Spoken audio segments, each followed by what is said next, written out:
사도행전 강의 14번째 시간으로 영적 지각 변동의 비결이라는 제목으로 하나님 말씀을 선포하도록 하겠습니다. 하나님이 우리 인생 길이나 사역 여정 가운데 고난을 허락하실 때가 있습니다. 생각지 않은 고난이 닥쳐왔을 때 우리는 정말 뭘 해야 될지 우왕좌왕하면서 방황을 하고 이거 어떻게 해야 되나 시리에 빠지기도 하는 거죠. 그래서 계속 이 절망적인 상황을 묵상만 하고 걱정만 하다가 결국은 어떤 지체들은 보면 낙심의 자리에까지 떨어져서 일어서지를 못하게 되는 걸 보게 되는 거예요. 하지만 여러분, 우리가 믿음의 사람들로서, 우리는 세상 사람들과 다른 믿음의 사람들이잖아요. 믿음의 사람들로서 반드시 깨달아야 되는 사실이 무엇인가? 여러분, 고난은 기도하라는 하나님의 신호라는 사실입니다. 내가 예상하지 못했던 이 고난의 상황, 정말 도저히 감당하지 못할 것 같은 어떤 정황에 직면을 했을 때 우리는 무엇보다 먼저 하나님 앞에 나아가 간절히 기도해야 됩니다. 특별히 여러분, 하나님의 사명을 감당하다가 당하게 되는 고난도 마찬가지예요. 우리가 하나님의 나라와 주의 복음을 위해서 사역을 하다 보면 뜻하지 않게 정말 큰 어려움의 상황을 만날 때가 있죠. 내 자신과 가족의 신변에 어려움을 당하기도 합니다. 제가 몇 주 전에 금요일에도 이제 잠시 말씀을 드리고 이제 기도했던 것처럼, 저 인도에 있는 어떤 한 목회자는 이렇게 구타를 당해가지고 순교했어요. 그래서 사모님과 자녀 4명만 이렇게 남는 그런 참 비참한 그런 상황도 맞이하게 되더라는 거예요. 실제 여러분, 선교지에서는 그런 일들이 많이 일어나고 한국교회 초기에도 많이 일어났었죠. 또 심지어 사역을 하다 보면은 공동체적으로도 정말 깊은 수렁과 같은 시간이라 그럴까요? 그럴 때를 만나기도 한다는 거죠. 여러분, 우리는 그러한 상황을 만났을 때 세상 사람들처럼 낙심만 하고 좌절하고 이제 도저히 못하겠다 포기하고 그렇게 하기보다는 그 모든 상황을 끌어안고 기도로 나가야 됩니다. 그러면 어느 순간에 모든 지각에 뛰어나신 하나님의 평강이 내 마음과 모든 상황 가운데 임하는 것을 보게 되고, 결국은 하나님께서 그 모든 상황을 역전시켜 주시는 것을 경험하게 된다는 거예요.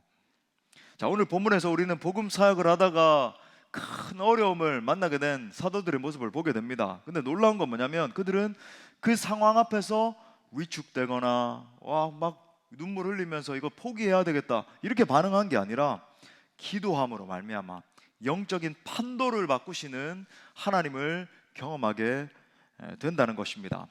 말씀을 통해서 지금 사도들이 경험하고 있는 이 말씀에서 지금 경험한 그 하나님을 오늘 바로 내가 만나는 역사가 있을 수 있기를 바랍니다.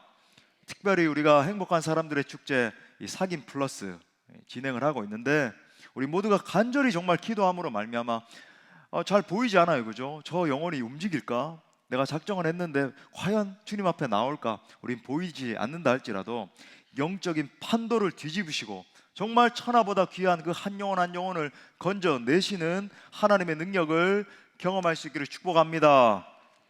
3가지로 살펴보겠습니다. 첫 번째는, 교회는 시대적 아픔을 변화시키는 공동체입니다. 우리 한번 따라할까요? 교회는 시대적 아픔을 변화시키는 공동체이다. 사도행전 4장 3절에 보면은 초대교회는 지금 큰 박해를 당하고 복음을 전하던 사도들이 감금을 당했습니다. 우리가 지난 시간까지 쭉 살펴봤죠. 박해 이유가 뭐냐면 성전 미문에 앉아있던 이 안진뱅이를 고쳐줬다는 그런 이유 때문이에요. 이유가 정말 궁색하잖아요. 그 이튿날 장로와 관원과 대제사장들이 제자들을 불러놓고는 너희들 대체 무슨 권세와 누구의 이름으로 이런 일을 행했느냐 막 신문을 하는 거예요. 신문의 동기도 그죠? 뭔가 진짜로 무슨 범죄가 일어났기 때문에 그런 게 아니라 시기심, 질투 때문이죠. 항상 여러분 이런 걸 주의를 해야 됩니다. 하나님의 역사가 일어나는데 시기심이 일어나서 다른 걸 꼬투리 잡아가지고 이런 식으로 막 겁박을 주고 하는 거예요. 이 상황에서 이제 베드로가 담대히 이렇게 대답을 합니다. 사도행전 4장 10절에 보니까 너희와 모든 이스라엘 백성들은 알라, 너희가 십자가에 못 박고 하나님이 죽은 자 가운데서 살리신 나사렛 예수 그리스도의 이름으로 이 사람이 건강하게 되어 너희 앞에 섰느니라. 위축되는 게 아니라 막 담대히 복음을 증거하고 있잖아요. 성령께서 베드로를 사로잡으시니까 보십시오. 많은 사람들이 상황 앞에 위축이 되고 주눅들어서, 이게 여러분 사역의 어떤 영속이 끊어지게 되는 이유가 되고, 우리의 삶을 살아가다가도 그죠, 활력 있고 능력 있게 살아가는 것이 중단되게 만드는 이유잖아요. 근데 그렇게 되는 게 아니라 담대하게 예수 그리스도의 복음을 전할 기회이구나 포착을 하고 막 그 이름의 능력을 증거하고 있는 겁니다. 자, 그런데 종교 지도자들이 그 말을 이제 다 듣고는 그걸 이제 또 걸고 넘어지는 거예요. 또 예수의 이름으로 너희들 절대로 누구에게도 복음 전해서는 안 돼, 막 위협을 하면서 이렇게 돌려 쫓아냈습니다. 자, 이런 정황 가운데 오늘 본문, 자 23절 말씀이 어떻게 시작되는지를 여러분 한번 보십시오. 사도들이 노임해라고 말을 합니다. 자, 이제 우리가 이제 이 사도들이 노임해 요 상황만 보면은, 야, 정말 어떤 위기가 있었는데 이제 벗어나게 되었구나, 이렇게 생각을 할 수 있는데, 여러분이 사도행전 전체의 역사를 알지만 사실 여러분 이 모든 것들은 엄청난 위기가 다가올 것에 대한 전주곡에 불과했다 그럴까요? 예, 그런 것이었습니다. 사도들도 이제 영적으로 눈 감은 사람들이 아니었기 때문에 더 큰 위기가 다가올 것을 감지를 한 거예요. 자, 그래서 베드로와 요한이 방금 지금 풀려나고 승리를 했음에도 불구하고 앞으로 다가올 더 큰 박해를 우리가 준비해야 되겠다라는 것을 영적으로 감지하고 이제 자각을 했습니다. 바로 그 순간에 여러분 그들이 뭘 했는지를 한번 보십시오. 아마 대부분의 사람들은 이런 엄청난 위기 상황, 그죠? 한번 상상을 해보세요. 지금 이 시대에도 뭐 법정에 끌려간다 이러면 굉장히 두려운 일일 텐데, 고소를 당한다 두려운 일일 텐데, 넘어서서 2000년 전에 여러분 공의회에 나간다, 공의회에 판결 안 하면 여러분 뭐 죽을 수도 있는 그런 상황이에요. 엄청난 상황인데, 이런 큰 위기를 이제 당장 벗어나게 되면은, 야, 이제 됐다, 이제 우리 정말 위기 상황을 벗어났으니까 안도감에 젖어서 이제 좀 조심 많이 해야 되겠다, 사역 이제 조금 이게 많이 축소시켜야 되겠다, 이렇게 반응할 수 있잖아요. 그런데 여러분 성령 충만했던 사도들이 지금 뭘 하기로 결정을 했습니까? 바로 더 강력한 성령의 충만함을 받고 영적으로 무장될 것을 선택하고 결정하고 있어요. 다시 말해서 앞으로 사역을 해나가는 데 있어서 더 큰 위기의 상황이 닥치게 될 텐데, 하나님께서 더 강하게 역사하시고 더 강하게 우리 가운데 강림하셔서 우리를 도와주시도록 지금 그렇게 움직이기 시작하는 겁니다. 그래서 첫 번째로 움직인 게 뭐냐면 23절에 보니까 사도들이 그 동료에게 가서 제사장들과 장로들의 말을 다 알렸다, 이렇게 말을 하고 있어요. 자, 위기 상황을 감지한 이 사도들이 가장 첫 번째로 한 행동이 뭡니까? 믿음의 사람들을 찾아가서 한 마음을 사줄 것을 지금 요청하고 있어요. 믿음의 사람들을 찾아가서 한 마음을 살 것을 지금 요청하는 겁니다. 이 말씀을 묵상하면서 이것이 바로 오늘날 교회들이 감당해야 될 모습이라는 생각을 하게 됐습니다. 무슨 말인가? 이 시대의 아픔과 상처를 끌어안는 거죠. 그 상황에, 그죠, 여러 가지 슬픔의 상황이 있어요. 낙심할 만한 그런 영적인 상황들이 전개가 되는 겁니다. 그런 모든 상황들을 끌어안고 영적인 지각 변동을 일으키는 곳이 교회여야 한다는 말이죠. 여러분 영적으로 눈을 감고 있으면 우리가 예배도 드리고 뭐 반복적으로 기도회도 하고 여러 가지 뭐 전도 행사도 하고 할 수 있지만, 과연 하나님께서 이 시대 가운데, 그죠, 어떠한 시각으로 우리가 이 시대를 조망하고 바라봐야 되는지 전혀 알아차릴 수 없을 수 있어요. 가령 수많은 사람들이 유린당하고 있고 영적으로 엄청난 이슈들이 지금 전개되고 있음에도 불구하고 전혀 인식하지 못할 수 있습니다. 하지만 여러분, 우리 믿음의 사람들은 그 시대적인 영적 상황을 조망하고 그것을 여러분 치유하는 곳이 교회여야 된다는 거예요. 가령 예를 들어서 지난 주일에 제가 큰 영적 위기 상황에 놓여 있는 자녀 세대, 오늘 우리가 이제 부모님으로서, 그죠, 영적인 부모로서 이렇게 서 있는 그런 세대가 여러분 이 자리 가운데는 대부분이잖아요. 근데 여러분 이 다음 세대 아이들 바라보면서 여러 가지 시대적 상황에 대해서 말씀을 드렸습니다만은 근본 원인이 무엇인가? 부모 세대도 하나님을 향한 갈망, 그죠? 영적인 열망, 하나님을 경외하는 마음을 잃어버렸고, 근데 여러분 다행인 건 뭐냐면 부모 세대는 사실은 방향성은 알고 있어요. 그죠? 우리 스스로를 살펴봐도 어떤 방향으로 나아가야 될지는 알고 있단 말이죠. 근데 능력을 잃어버린 겁니다. 그러다 보니까 그 여파로 인해서 자녀 세대는 영적인 방향성조차도 여러분 상실하고 있어요. 어떤 방향으로 나가야 될지 여러분 다음 세대 아이들은 모릅니다. 왜? 좋은 모델을 보지를 못했으니까. 그러면 교회가 그 모든 시대적인 아픔들을 바라보면서 그냥 뭐 어떻게 되겠지, 세월이 지나면 되겠지, 그렇게 속수무책으로 서 있을 것이 아니라 그 아픔의 원인이 무엇인가 적실하게 진단을 하고 복음의 능력으로, 말씀으로, 그죠? 치유할 수 있어야 된다는 거예요. 사도 바울은 교회의 정체성에 대해서 이렇게 선포합니다. 에베소서 1장 23절 말씀, 너무나 놀라운 말씀인데 우리 다 같이 한번 읽겠습니다. 시작. 교회는 그의 몸이니 만물 안에서 만물을 충만하게 하시는 이의 충만함이니라. 아멘. 여러분 이 말씀의 뜻이 무엇일까? 막 충만함 그러니까 교회는 정말로 충만한 곳이다 이런 의미가 아니고 정확한 의미가 있죠.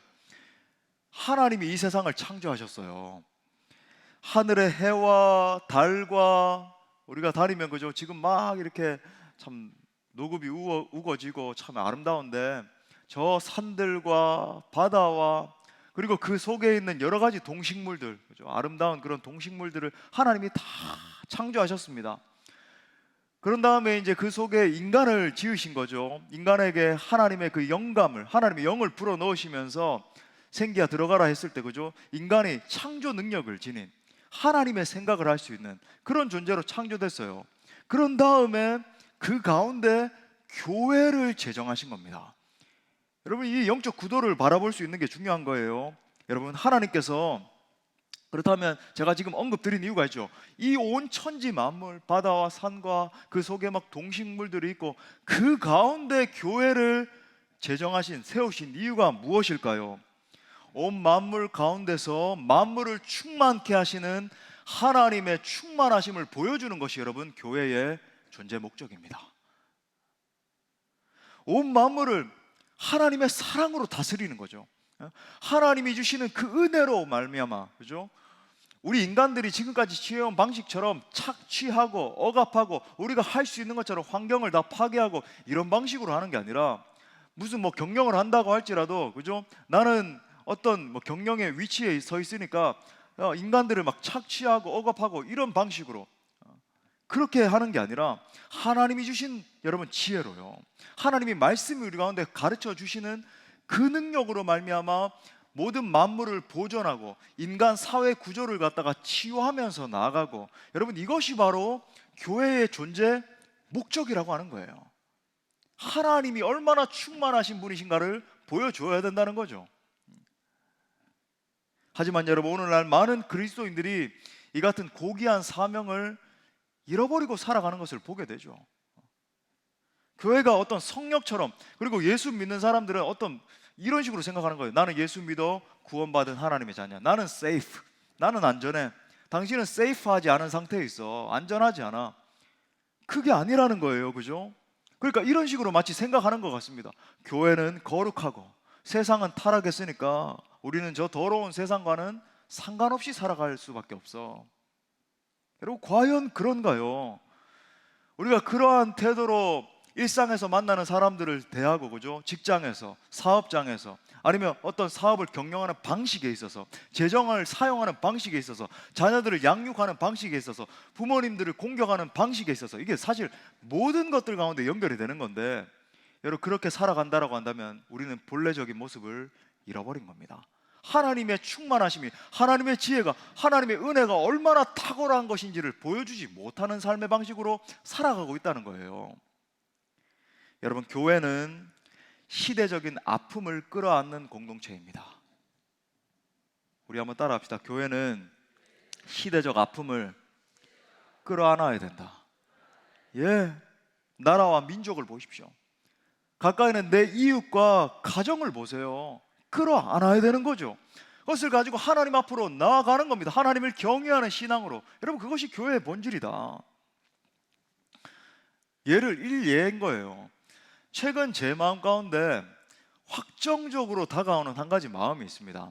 사실 이 마음이 다가온 건 한 20년 전쯤에 어떤 연유 때문인데, 제가 기회가 되면은 나중에 어떤 연유로 이 마음이 임했는지를 이렇게 말씀드리고, 이게 한 20년 동안 자라온 마음이에요. 그리고 최근에 제가 확정을 하게 됐는데, 제 마음 가운데 통일 한국을 준비하는 사역을 해야 된다는 어떤 깊은 마음을 주시는 거죠.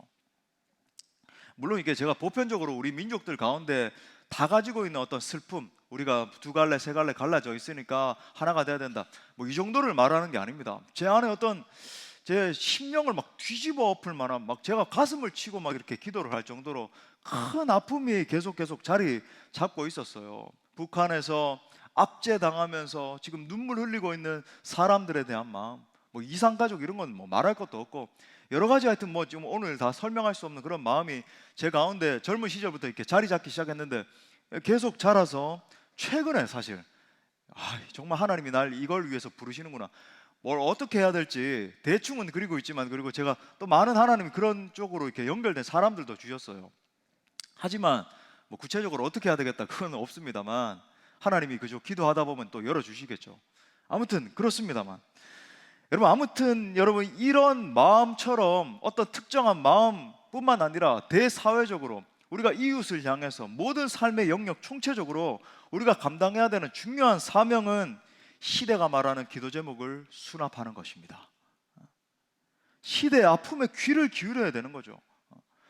그러니까 제발 여러분, 이런 신앙의 차원에 머물러서는 안 되는 거죠.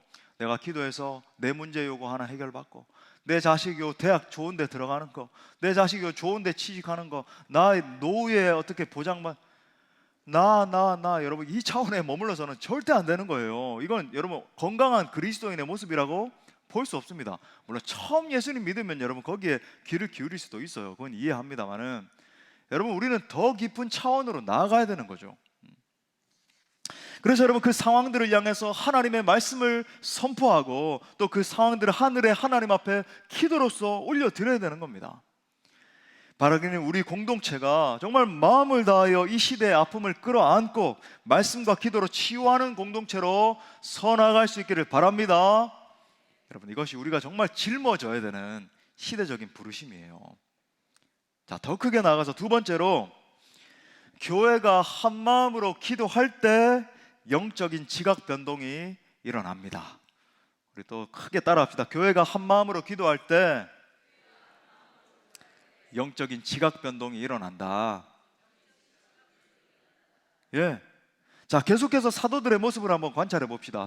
베드로와 요한이 이제 성도들에게 갔죠. 이제 그들이 종교 지도자들에게서 받은 여러 가지 고난과 위협적인 상황들에 대해서 이제 설명을 했어요.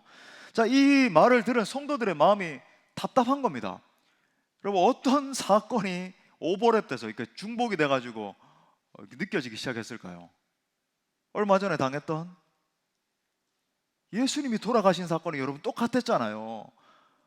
정말 억울하게 누명을 뒤집어 쓰고 신문을 당해가지고 십자가에 달려 돌아가셨지 않습니까? 이 상황이 연상이 되면서 지금 사도들이, 그러니까 예수 그리스도와 함께 있었던 사도됨을 확증받은 베드로와 요한 대표 주자들이 그들에게 가서 신문을 당하고 지금 어떻게 해서 이번에는 풀려나게 된 겁니다.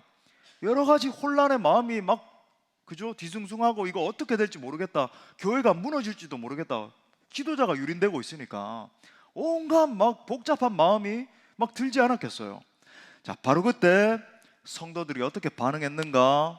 이 일 앞에 막 원망을 하고 화를 내고, 아니면 막 분열이 일어나서 서로 막 싸우고, 또 막 세상의 유력자들, 내 아는 정치인들 누구 있으니까 내가 찾아가가지고 이 문제 해결하고, 여러분 그렇게 했습니까? 아니잖아요. 그들은 오로지 하나님께 기도하는 일에 마음을 모으기 시작했습니다. 자, 24절 상반에 보니까 이렇게 말해요. 그들이 듣고 한 마음으로 하나님께 소리를 높여 이르되. 온 교회가 합심하여 소리 높여 기도를 드리기 시작한 거예요.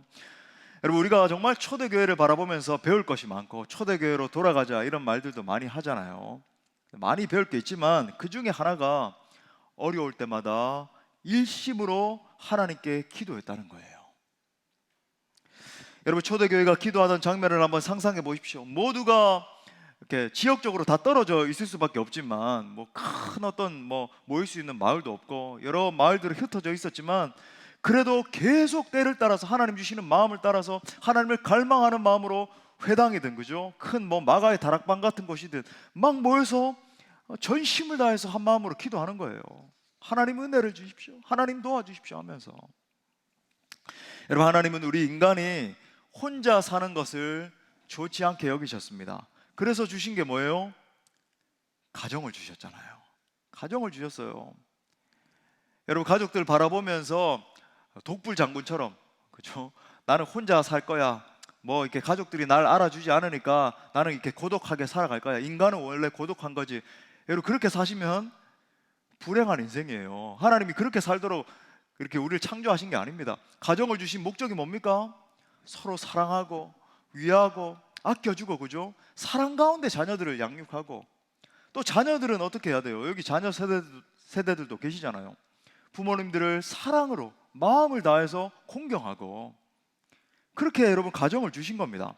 교회를 주신 목적도 마찬가지입니다. 하나님은 온 성도들이 한 마음 한 뜻으로 하나님의 일을 감당하기를 원하십니다. 여러분, 절대로 혼자서 신앙생활하면 설 수 없어요. 저는 목사님 옛날에 상처받은 적이 있고 교회에서, 그래가지고 이렇게 우리 수원 동부교회 정착했는데 저를 좀 가만히 내버려 두시죠. 한 5년쯤은 제가 혼자 신앙생활 하겠습니다. 여러분, 혼자 신앙생활하면 점점 신앙이 약화되는 것을 경험하게 될 겁니다. 그리고 가정교회를 주신 이유가 뭐예요? 가정교회에서 서로 간증하고 서로 묵상하고, 묵상한 것들 나누고 같이 손 붙들고 기도하고 하면서 여러분 서로 하나 되라고, 서로를 의지하면서 세워져 나가는 게 여러분 교회예요. 두세 사람이 합력해서 하나님의 일을 감당할 때 여러분 교회에서는 더 큰 역사를 보게 되는 겁니다. 마태복음 18장 20절 말씀도 우리 다 같이 읽겠습니다. 시작. 두세 사람이 내 이름으로 모인 곳에는, 아멘, 아멘. 여러분, 성경 어디에도 한 명만 있는데 내가 이 말이라.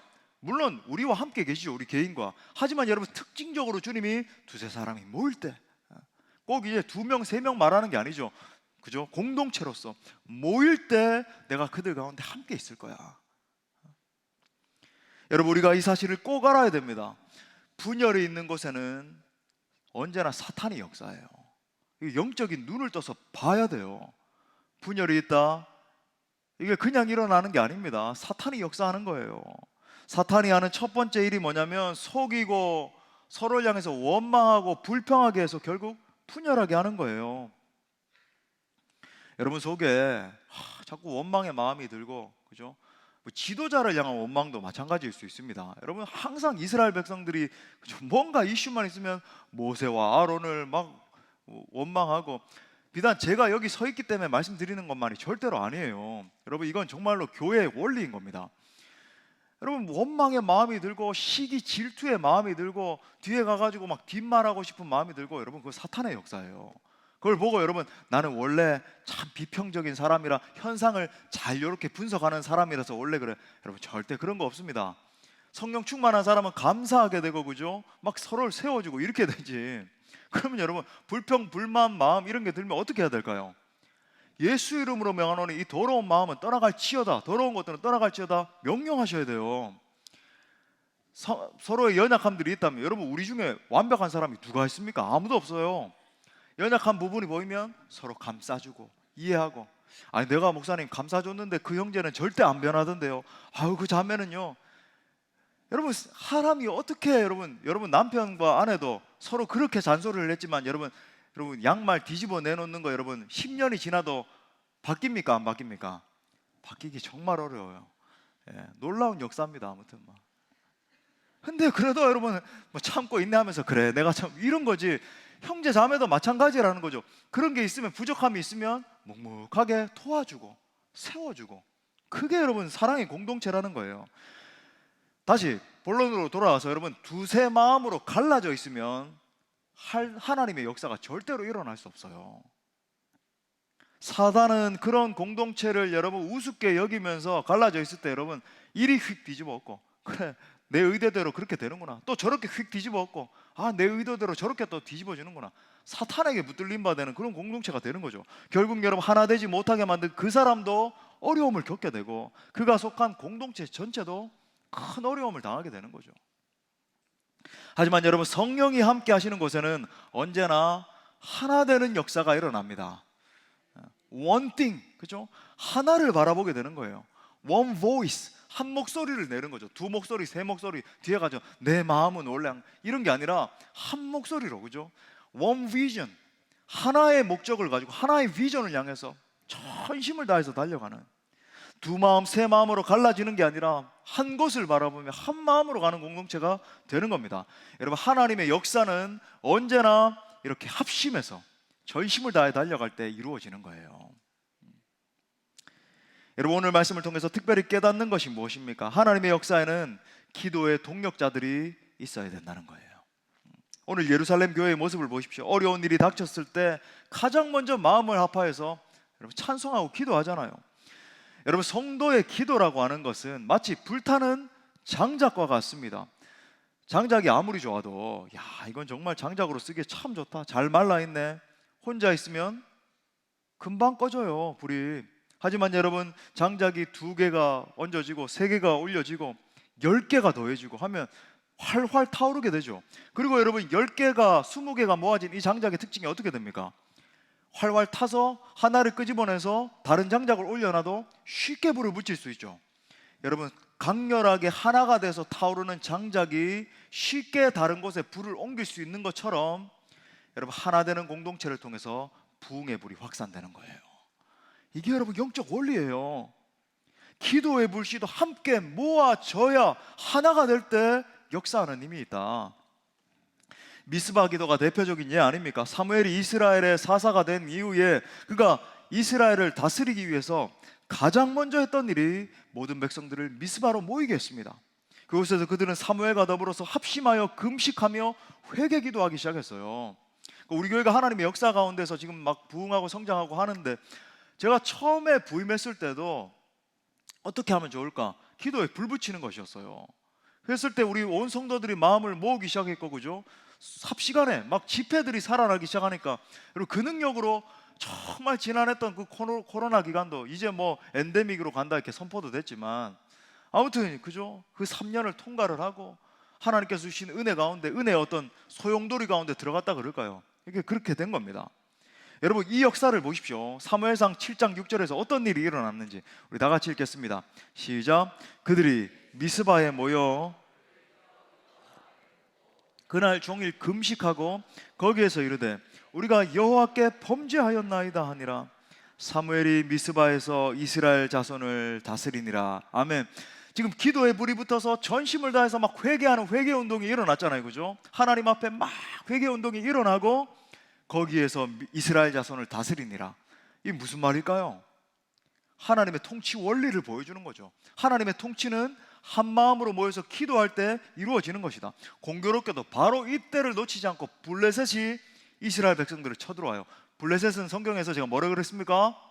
사탄 마귀를 상징해요. 실제 역사 가운데도 있었지만 사탄 마귀입니다. 이 블레셋이 이스라엘을 치려고 저 미스바에 모여서 적군들이 뭘 하고 있지? 블레셋이 그렇게 생각을 한 거죠. 쳐들어왔는데 하나님이 바로 이 사무엘과 이스라엘 백성들의 간곡한 기도를 들으시고 크게 역사하시는데 놀라운 일이 벌어지죠. 그들이 뭐 군사를 재정비해 가지고 나가서 싸우고 이러지 않았어요. 이스라엘 백성들이 그저 기도만 했을 뿐인데 하늘에서 하나님의 거대한 우레가 막 발하게 하셔가지고 블레셋 군대가 이거 어디서 나는 소리인가 막 서로 막 어지럽게 되고 서로를 막 죽이고, 그러면서 이스라엘 백성들이 그죠? 큰 승리를 거두면서 블레셋이 다 떠나가고 그죠? 하나님을 찬송하고 그런 역사가 일어나게 되는 거예요. 미국의 34대 대통령인 아이젠하워는 정말 신실한 신앙인이었기 때문에 이 아이젠하워에 대한 간증이 참 많이 있습니다. 아이젠하워가 대통령이 취임한 이후에 이제 그날 밤에 참 마음이 어땠을까요? 첫날 밤을 이제 백악관에서 보내게 됐는데 잠을 자지 못하고 밤새도록 설쳤다 그래요. 정말 이 나라 전체를, 그리고 미국은 뭐 전 세계 전체를 사실 경영해야 되는 그런 나라잖아요. 와, 이렇게 하는 것도 쉽지 않은데 내 능력을 보니까 너무나 초라하구나. 이거 어떻게 해야 되는가? 막 상념이 들더라는 겁니다. 그래서 날이 밝자마자 친구인 기독인 국회의원들에게 막 연락을 해서 너도 좀 와서 우리 같이 기도하자. 너도 좀 와서 기도로서 합력하자. 그렇게 이제 불렀다 그래요. 그리고 몇몇 친구들과 함께 모여서 백악관에서 손을 붙들고 막 간절히 기도한 이후에 첫 집무를 시작했다라고 합니다. 이것이 오늘날 소위 말하는 그죠? 국가를 위한 조찬 기도회의 시작이었다 그래요. 아이젠하워는 합심 기도의 능력을 아는 사람이었던 거죠. 우리가 마음을 하나로 합쳐서 하늘의 하나님 앞에 기도하기 시작할 때 그 기도를 통해서 영적인 지각 변동이 일어나는 것입니다. 그러므로 여러분, 우리 교회는 온 힘을 다하여 더욱 마음을 하나로 모아야 될 줄 믿습니다. 이렇게 합심해서 기도하기 시작할 때 우리 공동체를 통해서 여러분, 하나님이 이루는 일은 우리의 생각, 우리의 상상을 뛰어넘는 거예요. 기적과 같은 역사가 우리 공동체를 통해서 나타나게 될 줄 믿습니다. 자, 마지막 세 번째 역사. 교회가 전심으로 기도하면 닫혔던 전도의 문이 다시 열립니다. 우리 또 따라 선포합시다. 교회가 전심으로 기도하면 닫혔던 전도의 문이 다시 열린다. 자, 오늘 본문의 초대교회 성도들이 드리고 있는 이 기도 내용을 한번 관찰을 해보면 전능하신 하나님의 주권을 인정해 드리는 기도라고 하는 것을 우리가 볼 수 있습니다. The sovereignty of God, 하나님의 주권을 인정하는 것. 자, 24절에 보니까 기도의 첫 마디가 뭐냐면 굉장히 멋있어요, 그죠? 대주제여, 막 이렇게 기도를 합니다. 우리 가운데 대주제여 이렇게 기도하는 분 아무도 안 계시죠? 이제 한번 해보세요. 대주제여, 정말 거대한데 이건 뭐냐면 주권을 지닌 통치자여 이렇게 부르는 거예요. 만물의 주인이시여, 이런 겁니다. 여러분, 기도라고 하는 것은 단순히 심리적인 자기 암시 같은 것이 아니에요. 내 마인드를 이렇게 잘 컨트롤 해가지고 기도하고 나면 내 마음에 어떤 평정심을 얻고, 이게 어떤 불교적인 그런 모습이잖아요. 마음속에 막 뭔가를 비워가지고 그죠? 평안한 상태를 얻고, 그런 게 아닙니다. 여러분, 기도란 무엇인가? 창조주 하나님을 향한 절대적인 신뢰를 가지는 거죠. 하나님의 약속을 붙드는 거예요. 하나님은 반드시 그 약속하신 것을 이루시는 신실하신 하나님이신 것을 바라보고 기도하는 거예요. 그러니까 기도를 할 때 주권자이신 하나님을 인식하고 비천한 나의 상태를 바라보는 겁니다. 나의 삶 가운데 있는 어떤 문제들도 있을 수 있고 그죠? 여러 가지 상황들을 바라보는 거예요. 그리고 그 주권자이신 하나님의 임재 앞에 내 모습 이대로 전심을 향해서 막 달려가기 시작하는 거죠. 하나님, 지금 저의 처해 있는 영적인 상태가 이러한 상태에 처해 있습니다. 지금 제가 당면한 상황이 너무나 이렇게 어렵습니다. 저는 주님이 필요합니다. 주님 날 도와주시지 않는다면 제가 이 상황 가운데서 어떻게 일어날 수 있을까요? 막 주권자 하나님, 약속을 이루시는 그 하나님을 신뢰하는 마음으로 바라보면서 주님의 임재 앞으로 막 달려가는 거죠. 여러분, 어떻게 이렇게 간구할 수 있습니까? 주권자이신 하나님께서 내게 지금 당면한 상황은 정말 어려워요. 답이 안 보여요. 그런데 이 모든 상황을 다스리는 분이라는 것을 알고 있기 때문이죠. 마가복음 9장에 보면 간질병에 걸린 이 아들을 한 아버지가 데리고 와서 예수님 앞에 이런 기도를 합니다. 그러나 무엇을 하실 수 있거든 우리를 불쌍히 여기사 도와주시옵소서. 여러분, 지금 간질병에 걸린 이 아들을 둔 이 아버지의 태도가 어떤 것 같아요? 이 기도를 한번 보니까 하실 수 있거든, 이 말에 들어있는 뉘앙스, 마치 하나님께 드리는 기도를, 전능자 하나님께 드리는 기도를 갖다가 이방인들이 알지 못하는 신에게 추상적으로 간구하는 그런 모습과 같은 거예요. 혹시 내가 여기서 이 장소에서 기도하면은 뭔가 기도 응답이 되지 않을까? 혹시 내가 저 사람한테 가가지고 머리를 디밀고 그죠? 기도 받으면은 뭔가 더 나은 일이 일어나지 않을까? 혹시 내가 더 많은 공덕을 쌓으면 내 기도가 응답이 되지 않을까? 뭐 이런 방식으로 생각하는 거예요. 물론 뭐 목회자한테 와서 기도 받는 거, 그건 여러분 잘못됐다는 건 아닙니다. 이건 또 다른 측면인데, 기도가 쌓였을 때, 그죠? 기도 외에는 이런 이유가 나갈 수 없느니라 제가 설명하면서 말씀드린 부분이 있잖아요. 근데 제가 말하는 건 영적으로 방황하는 사람들을 향한 말이죠. 저는 너무 많이 본 거예요, 자라면서. 옛날에 우리 한국에서 얼마나 많은 성도들이 그런 영적 방황 상태를 있었는지 몰라요. 이 기도원에서, 저 교회에서 누군가가 뭐 능력 있는 사람이 있다 그러면 거기 우르르 몰려가서, 그죠? 1년이고 2년이고, 그리고 그렇게 잘 몰려가는 사람들의 이 심지라 그럴까요? 특징이 뭘까요? 한 1년, 2년 있다가 또 그렇게, 그죠? 또 떠나요. 또 여기 갔다가 또 1년, 2년 있다가 또 저기 갔다가 심지가 견고하지 않은 거예요. 저는 그걸 보는 겁니다. 영적인 상황을. 너무나 안타까워요. 그리고 여러분, 그런 왔다 갔다 잘하는 사람들이 최종적으로 잘 향하는 곳이 뭘까요? 뭐 100%는 아닐 수 있겠지만 맞아요, 이단이에요. 왜? 이단에는 제일 자극적인 게 있거든요. 기존 교회에서 들어보지 못했던 제일 자극하는 말들, 제일 자극적인 교리, 잘못됐으니까 자극적인 건데, 아무튼 그런 게 있거든요. 극단적인 종말론을 강조하면서 지금 요렇게 안 하면 이제 뭐 휴거 안 된다, 뭐 이런 식으로 하면서 너무나 안타까운 거죠. 그런 영혼들을 보면 방황하는 영혼들. 아무튼 여러분, 이런 믿음은, 이 아버지의 이 고백 속에는요, 전형적으로 이방신들을 섬기는 사람들이 취하는 방식이 들어있는 겁니다.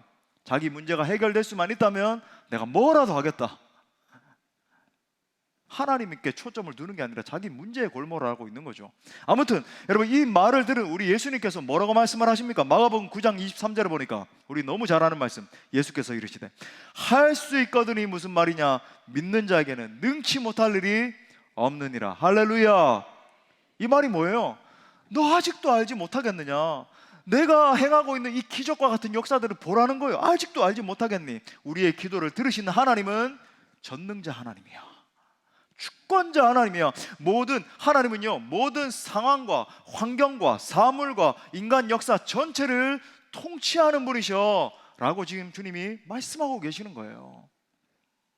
여러분, 우리가 믿는 하나님은 온 천지 만물을 창조하시고 다스리시는 주권자이십니다. 대주제여 라는 말 속에 이 초대교회 성도들의 믿음이 담겨 있는 거죠. 살아계셔서 역사와 인간의 생사화복을 주관하시는 하나님을 인정하는 신앙, 전폭적으로 그 하나님 앞에 올려드리는 겁니다. 여러분 기억하십시오. 전능하신 하나님이 기도를 들으시면 어떠한 박해자도 떠나가게 될 것입니다. 어떠한 어려움의 상황도 그것을 뚫고 하나님의 복음이 담대히 증거되는 거예요. 모세의 하나님, 엘리야의 하나님, 다윗의 하나님께서 오늘도 동일하게 역사하십니다.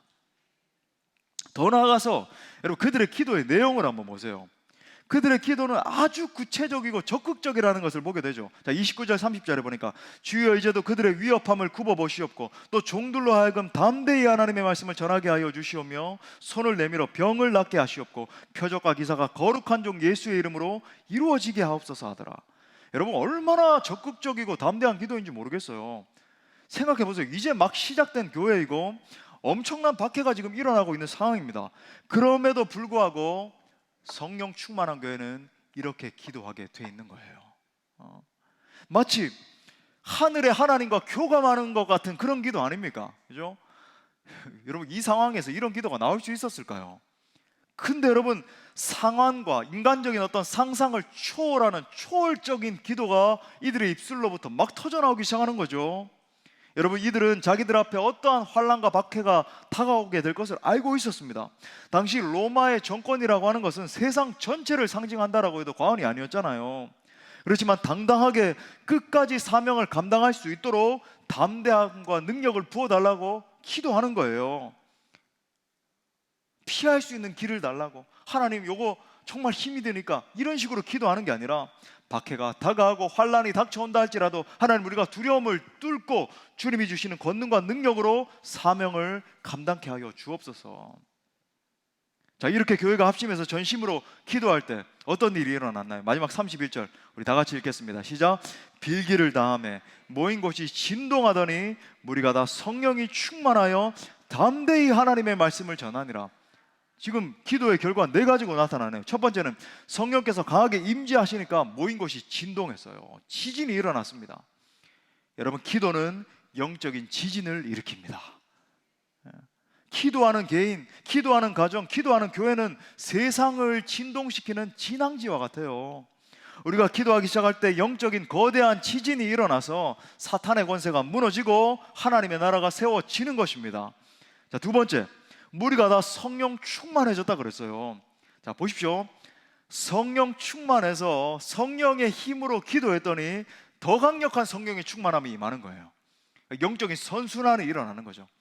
항상 그래요. 영적으로 뒤처지는 사람은 늘 뒤에서 이렇게 계속 처지게 되고 앞선 사람들이 끌고 가기가 쉽지 않아요. 아무튼 그렇게 되고, 충만한 사람은 더 충만함을 잊게 돼요. 항상 양갈래로 갈라지는데, 세 번째, 그들이 담대히 하나님의 말씀을 전했습니다. 다시 말해서 어려움을 뚫고 하나님이 주신 이 전도와 선교의 사명을 감당했다는 거예요. 그렇기 때문에 여러분 기억하세요. 오직 기도만이 우리로 하여금 이 주신 사명을 끝까지 완수하게 하는 여러분 전력이 됩니다. 오직 기도만이. 자, 네 번째, 교회가 더욱 하나 되는 역사가 일어났다. 자, 오늘 읽진 않았지만 다음에 살펴보겠지만 32절부터 35절에 보면 교회가 더 하나 돼서 성령 충만해서 하나님의 사명을 감당하는 것을 우리가 보게 되죠. 특별히 여러분, 우리가 기도하며 나갈 때 하나님께서 우리에게 전도의 문을 열어주신다는 사실을 우리가 기억할 필요가 있습니다. 골로새서 4장 3절에서 사도 바울이 이렇게 말해요. 또한 우리를 위하여 기도하되 하나님이 전도할 문을 우리에게 열어주사 그리스도의 비밀을 말하게 하시기를 구하라. 내가 이 일 때문에 매임을 당하였노라. 특별히 여러분, 영혼들을 지옥불로부터 건져내서 예수님의 사랑 만들기 위해서 무엇보다 기도해야 된다는 것을 사도 바울이 강조하고 있어요. 그러니까 이 말씀을 갖다가 쉽게 풀면, 기도 다 하기 전까지는 너희들 전도하러 갈 생각 꿈에도 품지 마라, 이런 이야기예요. 사도 바울이 전도의 초보자가 아니었잖아요. 꽤 오랫동안 말씀을 선포하고 전도와 선교의 사명을 감당하고 있었기 때문에 뭐 최고의 실력자라고 해도 과언이 아닙니다. 그런데 여러분, 왜 이 같은 베테랑 전도자가 믿음의 형제들에게 전도를 위해서 중보기도 해줄 것을 요청을 하고 있나요? 지금 사도 바울은 성령의 역사가 없이는 억지로 사람의 마음의 문을 열 수 없다는 것을 정확하게 알고 있었던 거예요. 여러분, 우리가 행축을 할 때도 마찬가지입니다. 여러분, 이 실천하는 것도 참 중요해요. 우리가 할 수 있는 인간적인 노력을 다 기울이고, 저도 뭐 말씀을 열심히 준비하고 여러분들을 영적으로 이끌고 다 중요한데, 제일 중요한 게 뭐냐면 성령의 역사가 없이는 한 영혼도 구원을 얻을 수 없습니다. 여러분이 정말 사랑하는 남편과 아이들과 그죠? 뭐 아내와 이웃들과 친구들과 구원받기를 원하신다면, 우리 교회 가운데 지금도 이 자리에도 행축을 통해서 구원받은 영혼들 정말 많이 계시는데, 세례받고 이런 분들도 계시고, 여러분 이 역사가 진짜 일어나길 원한다면 여러분이 기도하셔야 됩니다. 성령의 역사를 구해야 돼요. 성령님, 저 영혼의 마음 문을 열어주옵소서. 여러분, 사도의 가르침은 오늘날 우리들에게도 그대로 적용됩니다. 우리가 이번에도 간절히 기도로서 마음을 모을 때 많은 영혼들이 주님 앞에 돌아와서 구원받는 역사 일어나게 될 것입니다. 남아프리카의 복음 전도자인 앵거스 부첸의 이 기도의 능력에 대한 유명한 말이 있잖아요. There is power in prayer. When men work, they work. But when men pray, God works. 기도에는 엄청난 능력이 있다. 사람이 일하면 사람이 일할 뿐이지만 사람이 기도하면 하나님이 역사하신다. 사랑하는 여러분, 기도는 하나님의 능력입니다. 우리가 이번에도 정말 간절히 기도하면 전능하신 하나님께서 비상하게 역사하셔서 사람들의 마음문을 열어주시고 기적과 같은 구원 역사가 나타나게 될 줄 믿습니다. 말씀의 결론을 맺겠어요. 교회가 하나 돼서 한 마음으로 기도할 때, 여러분 이 표현이 저는 과장된 표현이 아니라는 것을 오늘 본문을 통해서 깨달아 알 수 있잖아요. 그죠? 여러분이 정말 인식했으면 좋겠어요. 우리가 한 마음으로 기도할 때 영적인 지각 변동이 일어납니다. 여러분 기억하세요. 내 삶의 축복의 문이 열리는 것도, 교회가 새로워지는 것도, 영혼 구원의 역사가 일어나는 것도 모두 이 지점으로부터 비롯되는 거예요. 우리가 사모하는 영적 부흥의 비결도 마찬가지입니다. 우리가 마음을 모아야죠. 그리고 손을 높이 들고 하늘의 하나님 앞에 간절히 하나님의 영을 사모하면서 부르짖어 기도할 때 그 하나님께서 우리의 기도를 들으시고, 그분의 영을 보내셔서 우리가 상상할 수도 없는 초월적인 역사를 부어 주시는 것입니다.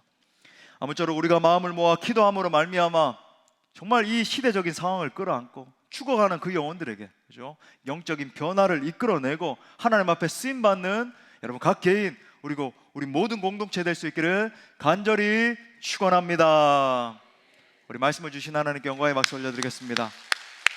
우리 다 같이 일어나셔서 하나님의 은혜를 사모하면서 찬양하고 기도합시다.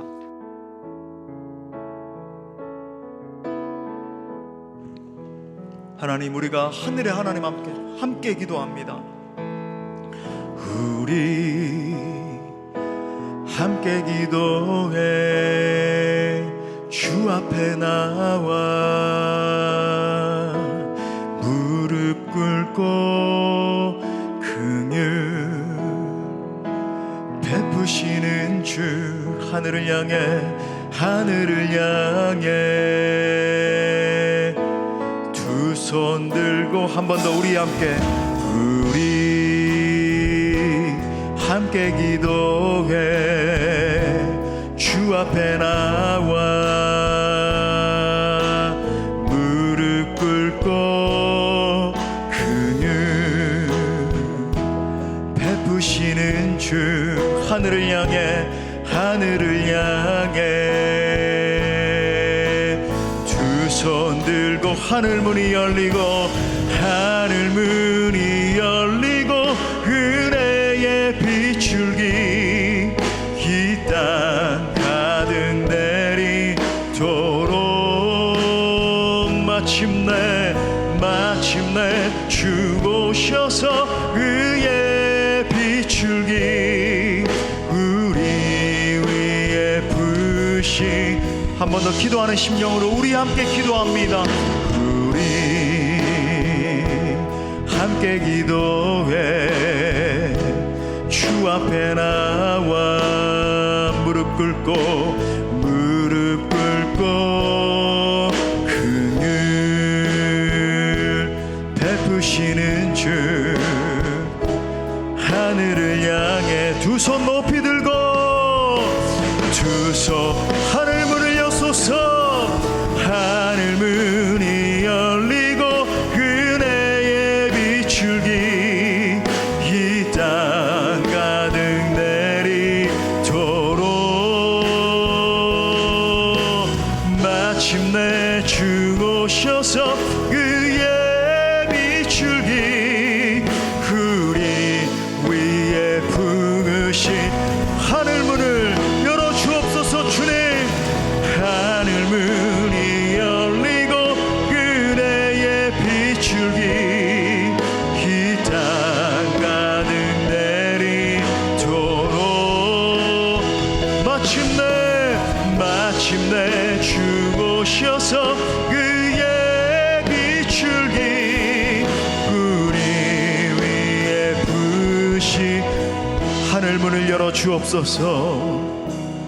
하늘 문이 열리고 은혜의 비출기 이 땅 가득 내리도록 마침내 주 오셔서 의의 비출기 우리 위에 부으시도록. 이 시간 우리가 말씀 붙들고 함께 기도할 때 오늘 초대교회 성도들이 합심하여 담대히 기도했을 때 영적인 지각 변동이 일어났다는 것을 우리 함께 붙들었습니다. 여러분, 두 가지 중요한 실천 사항을 드립니다. 첫 번째는 우리가 마음을 합하는 거예요. 혹시나 여러분 우리 가운데 한 마음 한 뜻이 되지 못한 부분이 있다면 여러분 기도하십시오. 하나님, 내 마음이 하나가 되게 해주십시오. 두 번째는 여러분 담대히 한 마음으로 기도하는 것입니다. 여러분, 두 가지 붙들고 함께 기도할 때 하나님, 한 마음 한 뜻 되는 공동체 되게 하여 주십시오. 사탄은 끊임없이 우리를 분열시키고 하나 되지 못하게 하는데 하나님이요, 우리가 마음까지도 하나 되는 공동체, 온 마음을 다해서 서로를 뜨겁게 사랑하고 세워주는 사랑의 공동체 되게 해주십시오. 그렇게 합심해서 기도할 제목은요, 여러분 전도와 선교의 사명을 잘 감당하는 것입니다. 하나님 아버지, 우리가 한마음 한뜻되어 기도하는 한 가지는 온 민족과 열방에서 죽어가는 그 영혼들을 살려내는 공동체 되게 하여 주옵소서. 부흥의 진원지가 되게 하여 주십시오. 우리 함께 통성으로 기도합시다.